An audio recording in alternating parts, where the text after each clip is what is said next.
North Korea's economy is very fragile. The hermit kingdom is isolated and lags behind other countries. Its 2009 GDP was estimated to be $28 billion. In comparison, South Korea's GDP is more than 30 times that size. North Korea relies heavily on food aid, mainly from China, since it cannot afford to feed most of its population. North Korea also depends on China, its closest ally, for most of its trade. The Korea Trade Investment Promotion Agency, based in Seoul, says China accounted for 83% of North Korea's $4.2 billion of international commerce back in 2010.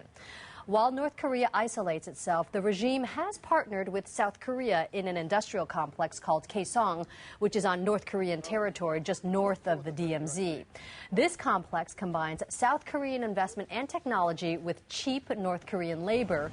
123 South Korean companies work out of the complex, and they mainly manufacture things like clothes, electronics, and utensils.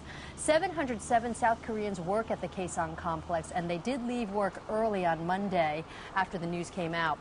Well, South Korea says the North has assured that the facility will remain open and operating normally.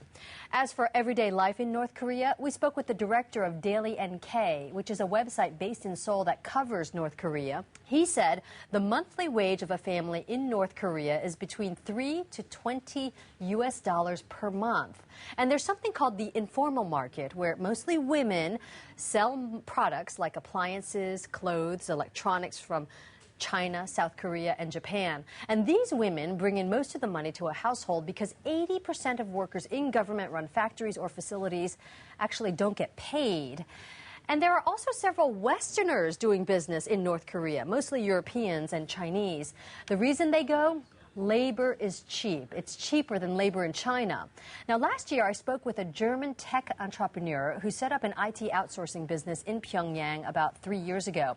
His company makes software games for Western companies, and he said it was fairly easy to find North Korean workers with computer skills because many of them had worked in China, and also many of them actually speak English.